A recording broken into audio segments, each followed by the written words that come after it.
Bom dia, boa tarde, boa noite a todos e a todas. Nós hoje vamos então dar continuidade ao nosso tema da disciplina e também tentar cotejar algumas questões que vieram no fórum.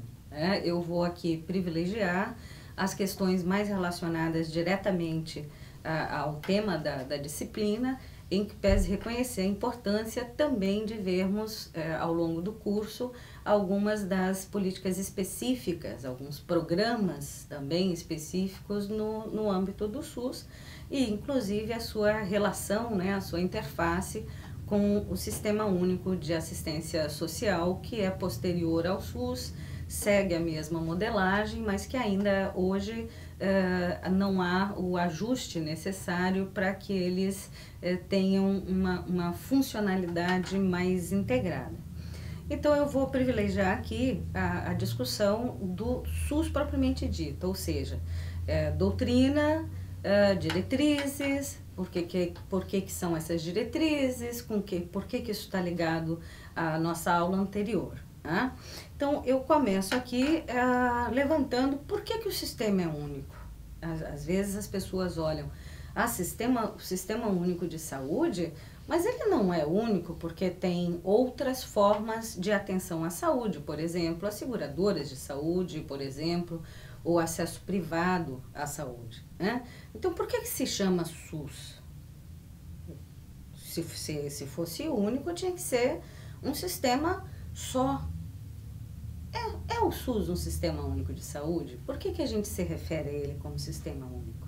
Então, textualmente falando, por que o SUS é um sistema único? Isso que eu vou ler para vocês está em um dos textos da bibliografia.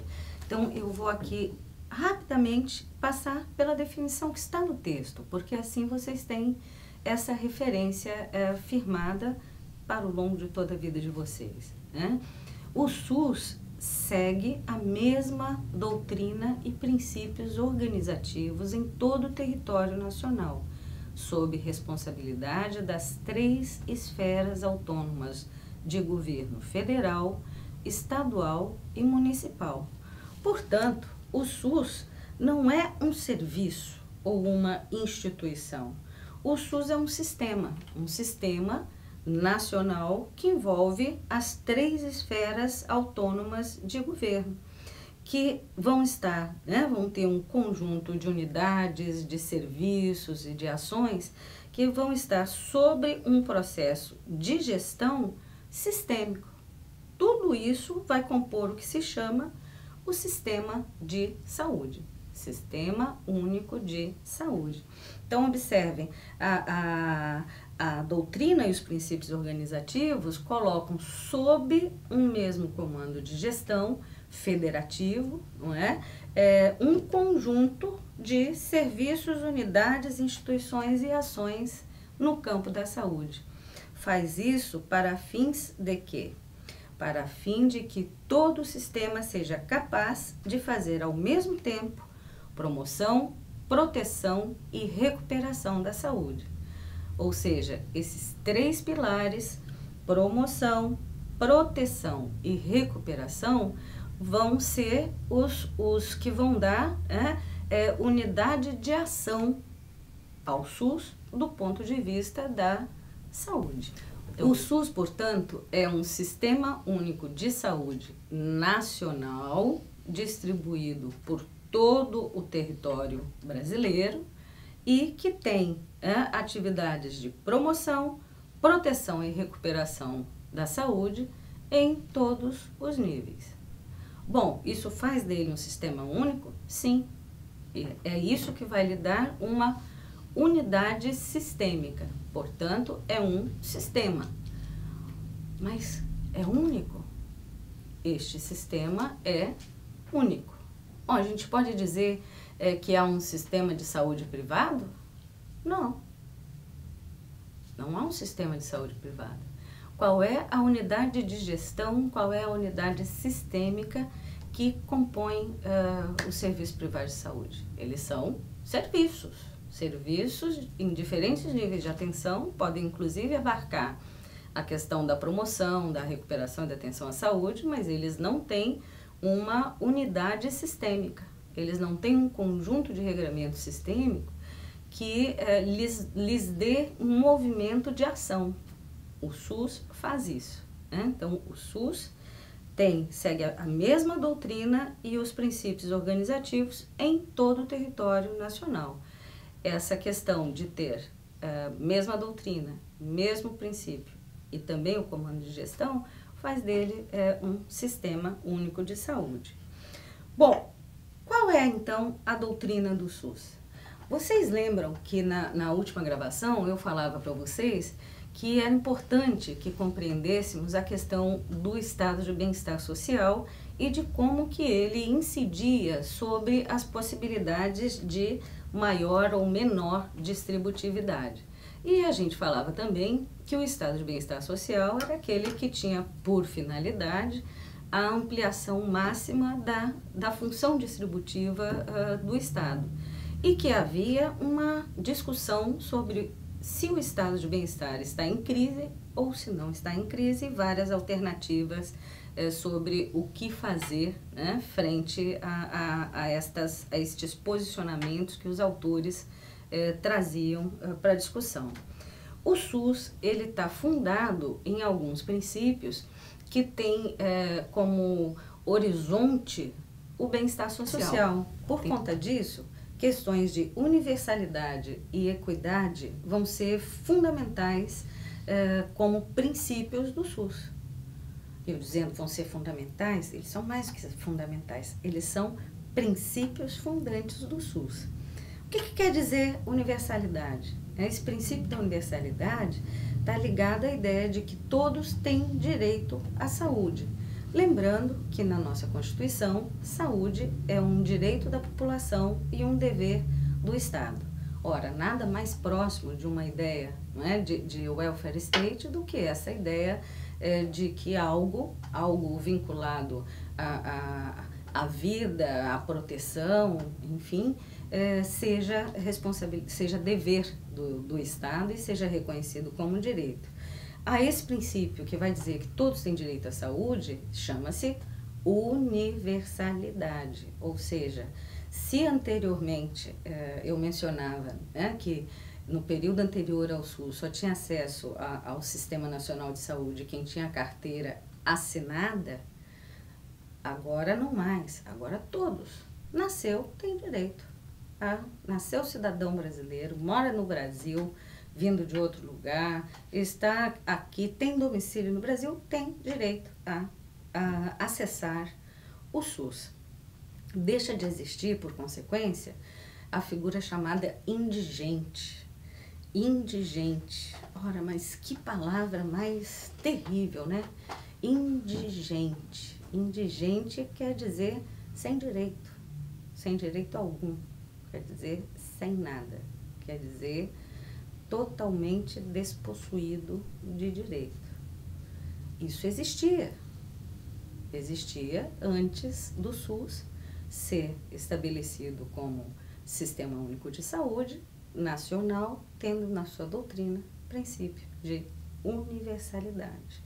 Ou seja, retira um sem número de pessoas, né, dessa situação de indigência, de míngua, no que se refere à questão da saúde. O outro princípio é o princípio de equidade. Equidade, ou seja, todo cidadão deve ser acolhido igualmente conforme as suas necessidades. Equidade. Todos têm direito de ter suas necessidades assistidas da mesma forma, conforme as suas necessidades, sem distinção, né, de qualquer tipo. Distinção de sexo, distinção de cor, distinção financeira, porque não há indigência em relação a nenhum dos aspectos que nos configuram como humanidade, né? Então, temos aqui um princípio de equidade que é o que torna todos, né, todos têm direito a ter as suas necessidades atingidas de igual maneira. Bom, isso acontece? Há problemas em relação a isso? Se conseguiu efetivamente tornar prática esse tipo de princípio de equidade, avançou-se muito. E, de certa maneira, é possível dizer que todos têm acesso a esse princípio no serviço. Alguém pode me dizer, bom, mas ainda hoje há discriminações. Sim, há um certo momento, né, da sociedade em que, e não é só a nossa, a sociedade mundial, em que alguns grupos específicos passam a lutar por seus direitos identitários, ou seja, querem ter reconhecidas as suas especificidades. Como o SUS vai se comportar em relação a isso? O SUS vai criar uma série de programas que vão buscar dar conta dessas especificidades. Por exemplo, dentro do SUS, há, não é, uma política de atenção à saúde da população negra. Também há uma política de atenção à população LGBT. Interessante, não é? Bom, mas na prática isso acontece? Sim e não, porque como já vimos nos outros textos, né, que se referem aos desafios do SUS, e mesmo nesse que eu estou agora usando como fonte para essa nossa conversa, vai se ter elencado como um dos desafios, por exemplo, a questão da formação dos profissionais de saúde. Ora, um serviço não é feito simplesmente a partir daquilo que é normatizado, escrito, proposto. Ele é feito por pessoas normais. E se não tem, por exemplo, profissionais com uma formação sensível à diversidade humana e ao respeito à diversidade humana, você nunca vai conseguir dar conta desse princípio, né, de equidade em relação a grupos sociais que têm demandas específicas datadas historicamente e culturalmente, como, por exemplo, o caso da população negra e o caso da população LGBT.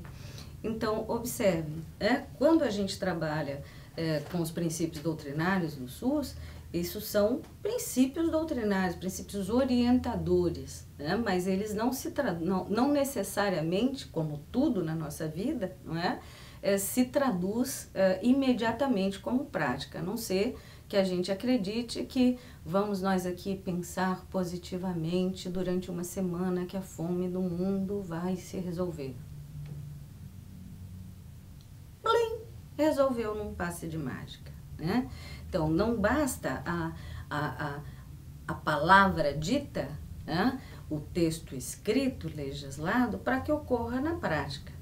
Há, entre aquilo que é dito e aquilo que é feito, um desafio de praxis, que é um conceito muito caro à ciência política, à sociologia e à educação, ou seja, a esta possibilidade de movimentar de forma articulada teoria e prática.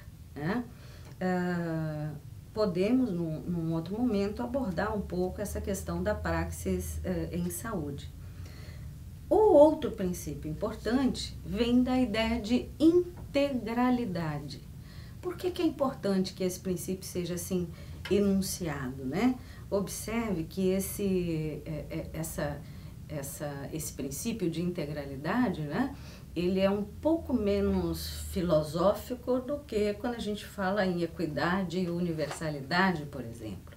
Integralidade vai estar ligada aqui, vai estar ligada à visão do SUS, ao princípio defendido pelo SUS, no que se refere à combinação das ações. Integralidade aqui é quase que uma diretriz de ação para a gestão do sistema. Observe o que vai dizer. As ações de saúde devem ser combinadas e voltadas ao mesmo tempo para prevenção, promoção, cura e reabilitação.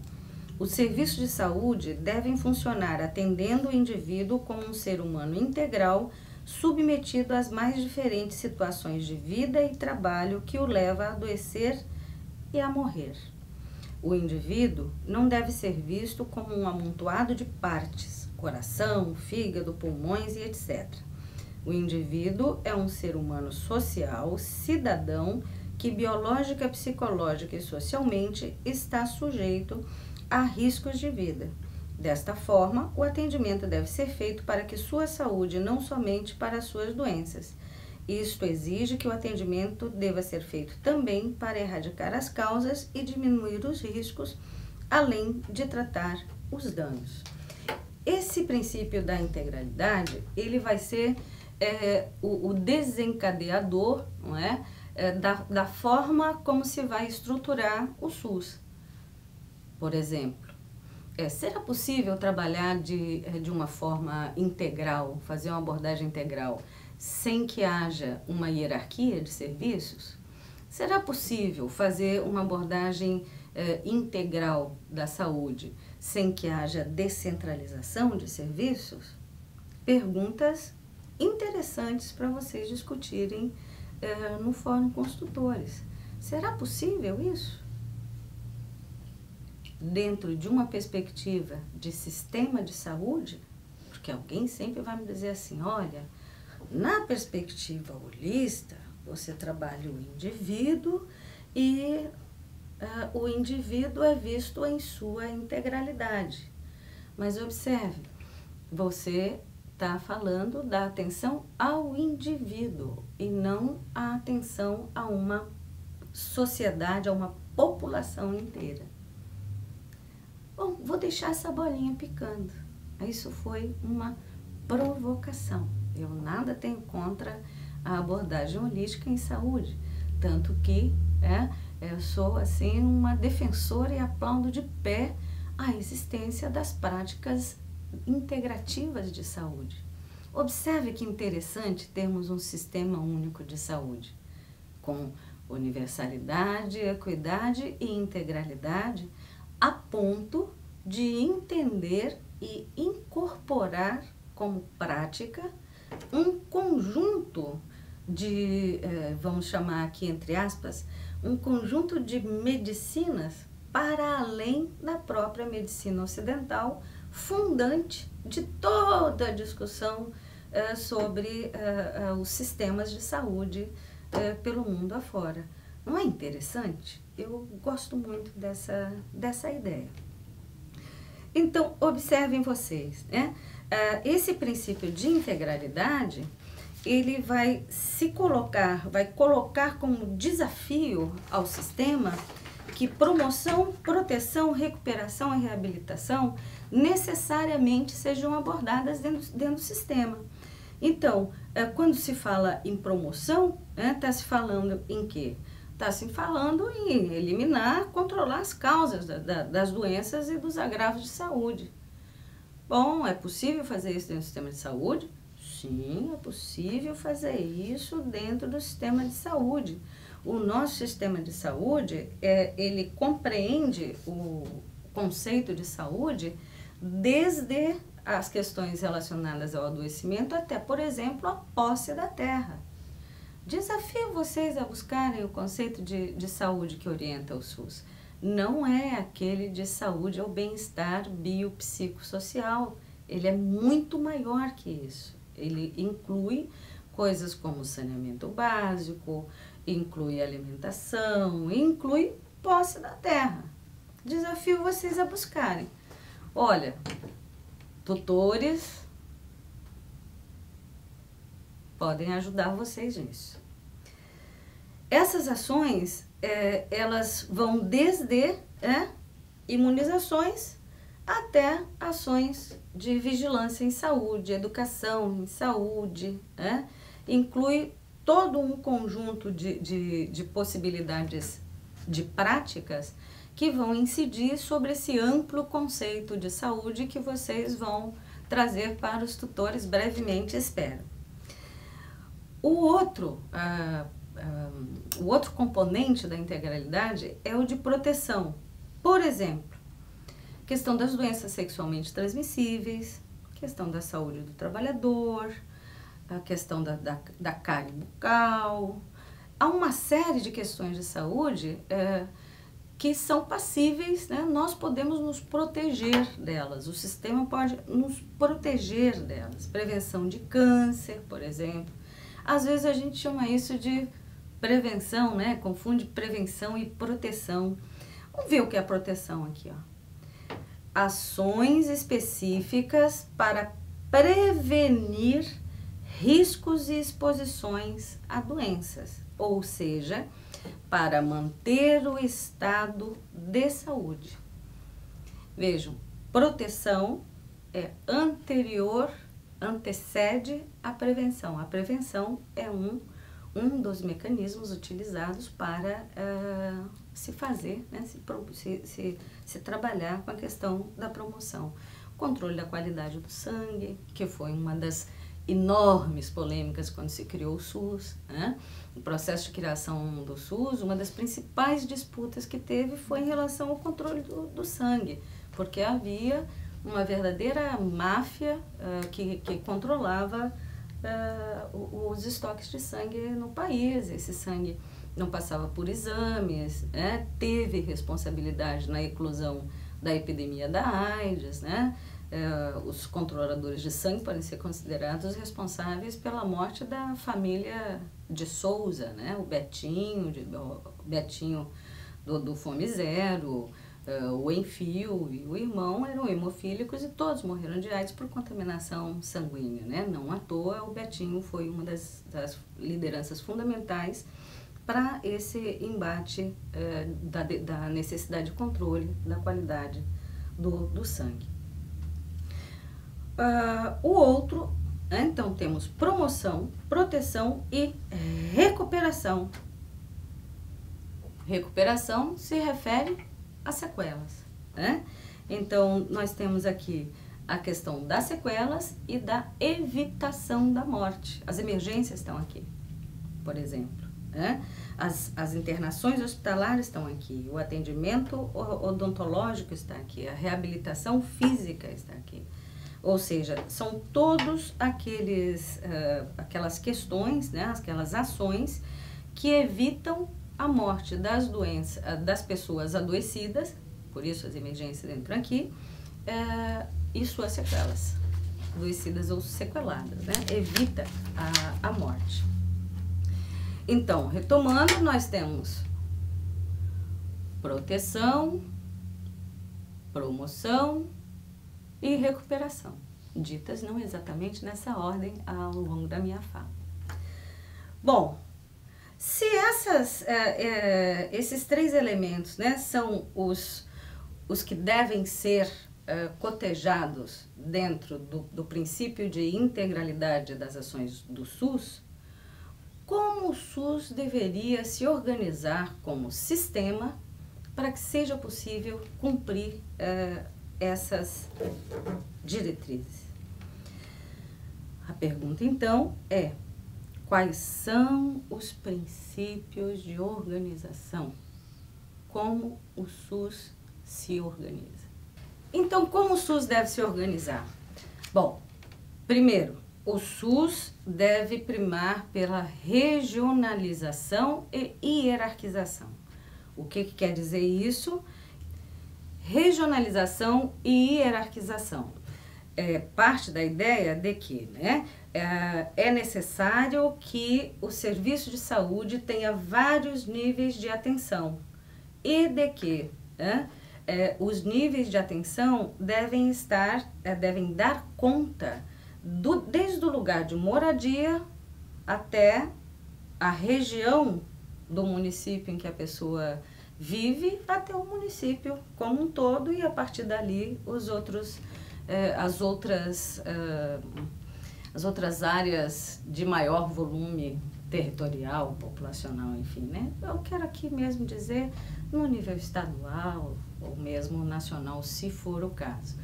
Porque o X da questão da hierarquização e da regionalização é a questão da complexidade tecnológica e do acesso. Então, o que está fundamentando essa diretriz de gestão, né, de que o serviço deve ser organizado de forma regional e hierarquizada?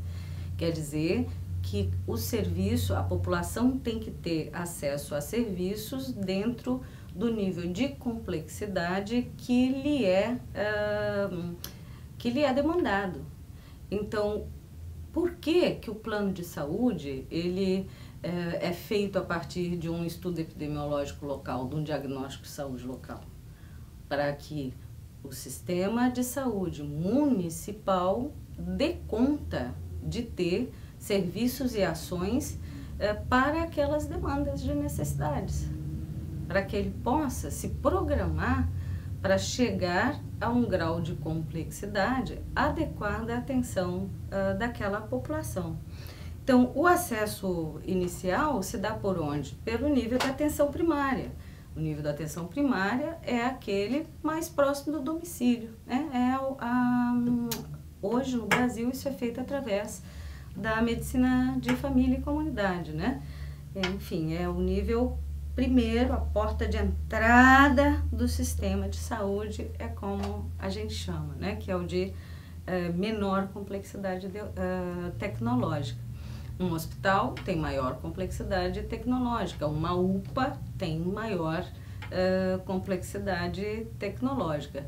Então, observa, a hierarquização aqui não se refere a poder, mas a nível de atenção. Se a atenção é primária, secundária, terciária, quaternária, é disso que se está falando, né? Uma hierarquização nos níveis de atenção do serviço, né?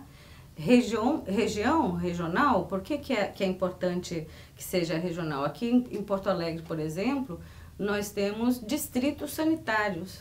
É um município grande, então dependendo do tamanho do município, você vai ter um fatiamento, né, uma definição geoespacial de áreas dentro do município, e para cada uma dessas áreas vai ter, por exemplo, um conselho, que é um mecanismo de participação, que nós já vamos falar sobre ele, né? Você vai ter toda uma dinâmica de gestão com foco no distrito, além do foco municipal. Por que é importante essa ideia de hierarquização?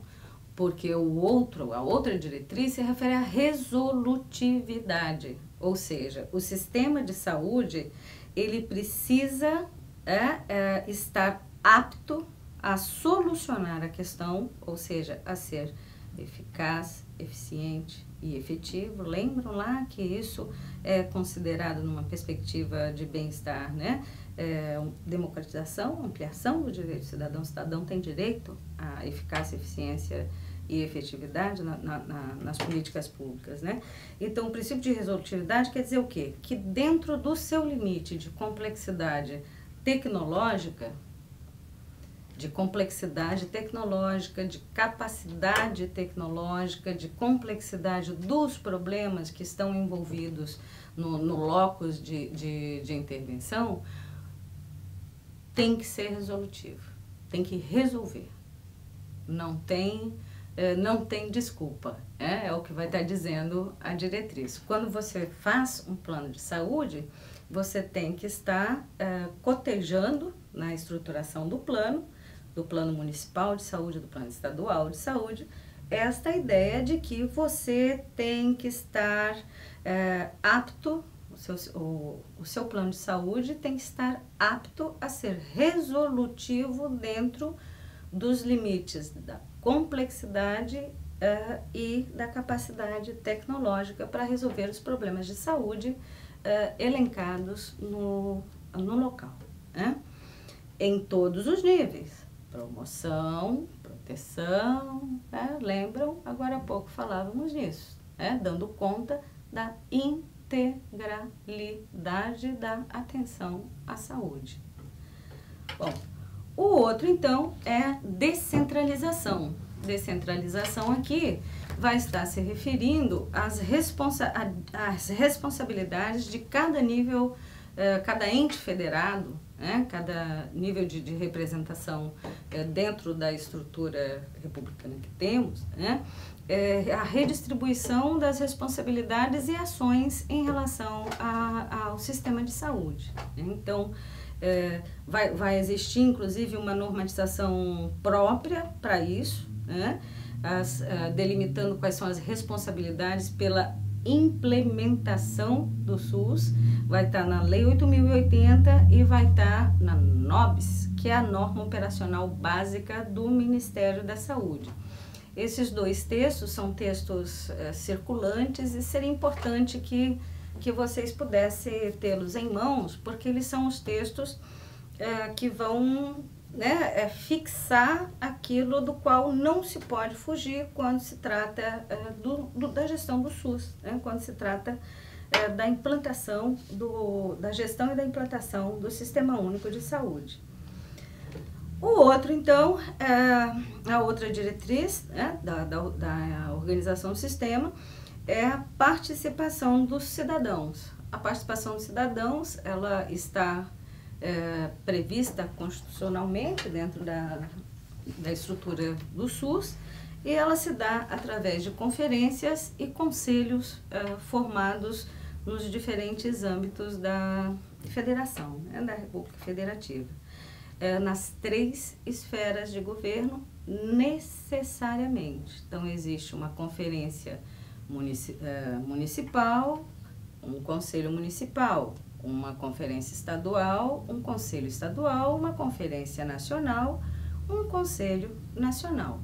Podendo haver, a depender das necessidades de cada um desses lugares, conselhos distritais, conselhos regionais, isso vai depender da forma como está social e politicamente organizado cada locus, né, de implantação do sistema. Aqui em Porto Alegre, por exemplo, nós temos distritos sanitários, né? Então tem conselho distrital e tem conselho municipal, né? Bom, a representação dos conselhos em saúde tem uma lei específica de definição, porque os conselhos de saúde, além de serem lugares de participação, eles são também lugares de controle social, ou seja, eles adotam também uma função de fiscalização do próprio sistema. Essa lei é a Lei 8142/90. Essa lei também está largamente disseminada, vocês também deveriam tê-la em mãos, né? É muito importante dizer que a constituição dos conselhos e das conferências, ela é tripartite paritária, ou seja, ela tem o mesmo número de participantes dos prestadores de serviço, dos trabalhadores de saúde e dos usuários, que são os 3 atores sociais que participam diretamente da vida, né, do SUS vivo, do SUS do dia a dia. E é então nesses espaços que se definem as prioridades de saúde em cada nível, né, no nível municipal, no nível estadual, no nível federal e nos intermediários quando existem regionais, locais, distritais, enfim. Isso é constitucional, né? Então, alguém perguntou no fórum, né, sobre os lugares de conflitos. Os conselhos são um dos lugares de conflito e é interessante que ele é um lugar instituído para resolver, negociar, pactuar os conflitos. Observe que você tem dentro dos conselhos, né, os entes, os atores sociais que se conflituam no cotidiano. Prestadores de serviço, os públicos e os privados estão nessas vagas. Usuários, aquele que vai ser atendido bem ou mal, o demandante, né, é o usuário, o principal demandante. E o trabalhador de saúde, aquele que está ali, né, num local de trabalho específico, atendendo gente às vezes sem as condições necessárias, está lá representado também. Então, o espaço dos conselhos, né, ele está definido como o lugar das negociações e pactuações. Ele é o lugar onde esses atores, né, que nem sempre são atores aliados e que têm espaços diferentes na concretização da política de saúde, né, estão colocados juntos numa arena, vamos dizer assim, de discussão e de negociação, né? Então, esse é um dos lugares, tem outros tantos, porque, bom, é claro, quem está lá são os representantes. Ah, mas os representantes nem sempre representam. Sim, mas isso é para tudo, né? Esse questionamento é um questionamento geral, não é algo que seja exclusivo da política de saúde, né? Estamos aí num outro âmbito de discussão que é da questão mesmo da democracia representativa, participativa ou direta, que infelizmente nós não podemos dar conta aqui. Mas estão lá, por exemplo, os conselhos, os sindicatos, né, dos profissionais de saúde. E o setor privado, como é que entra nessa história? Há pouco eu falava, né? Prestadores de serviço no Conselho de Saúde inclui tanto os governamentais como os privados, né? Sim, eles participam do Sistema Único de Saúde. O Sistema Único de Saúde não é um sistema 100% estatal, ele é um sistema misto. A reforma sanitária brasileira compreendeu naquele período, permanece compreendendo, que não era possível o Estado assumir 100% a prestação de serviço. E fez, então, uma pactuação com o setor privado de saúde. Ah, mas isso é uma geral, assim? Pode tudo? Não, não pode tudo. Há legislação sobre isso, né? E a ideia não é de participação, é de complementaridade, ou seja, o setor privado no SUS, ele é considerado complementar. Né? Então, não pode haver uma situação onde o prefeito resolve que a política de saúde municipal, né, o prefeito não pode mais resolver isso sozinho porque é ilegal, né? Mas ele pode, sim, montar um conselho manipulado, que só tem figurinha marcada, né? Ele pode fazer o que se chama na literatura de prefeiturização da política municipal de saúde, né? Que é quando, então, o prefeito absorve essa estrutura de participação para a sua gestão, né? E não como um lugar de participação da população local, né? Pode, numa situação qualquer, definir que só vai ter prestador de serviço privado no município? Não, não pode. Não pode. Não está previsto em lei, não há legislação que dê sustentação a isso. Então, a Constituição, essa que nesses tempos assim está, né, tá em discussão permanente, né? Se está na Constituição, se o Supremo muda, se o Supremo não muda. Bom, a Constituição definiu que o setor privado entra no sistema por insuficiência do setor público e apenas em 3 condições. A primeira, a partir da celebração de contrato conforme normas de direito público. Segundo, a instituição privada deverá estar de acordo com os princípios básicos e as normas técnicas do SUS. Se lembram dos princípios básicos lá? Universalidade, equidade, integralidade.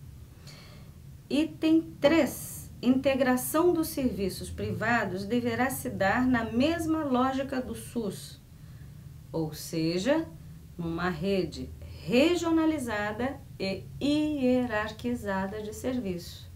Então, o setor privado entra não como um prestador de serviço autônomo que faz uma parceria. Não é disso que se trata. Ele entra cumprindo as regras do sistema. Lembram? Lá no início, quando a gente falava por que era um sistema único? Doutrina, diretrizes, organização sistêmica e gestão. O privado entra aqui, ele entra no sistema, ele não é parceiro do sistema, ele entra no sistema, ele pode entrar no sistema, desde que cumpridas essas 3 exigências. E mais, qualquer instituição privada pode? Bom, se cumprir aqueles 3 itens, pode sim, mas define-se dentro da política de saúde que há uma preferência para os serviços privados não lucrativos.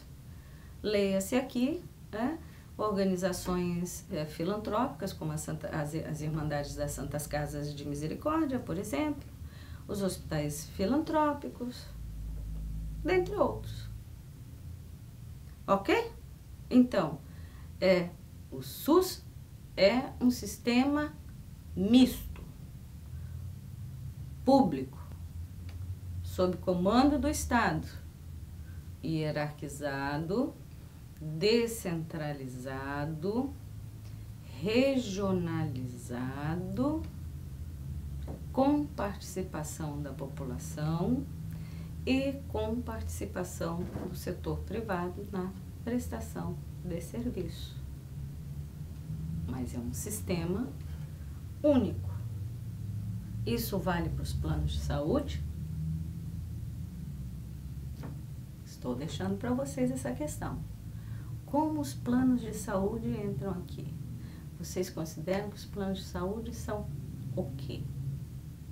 As Unimedes, que são cooperativas, vocês consideram como instituição privada de saúde? Como é que elas seriam introduzidas aqui? Alguém perguntou no fórum, não é? Será que não dava para ter quem tem mais dinheiro pagar, os planos de saúde pagarem ao SUS? Vamos atrás disso para ver como funciona.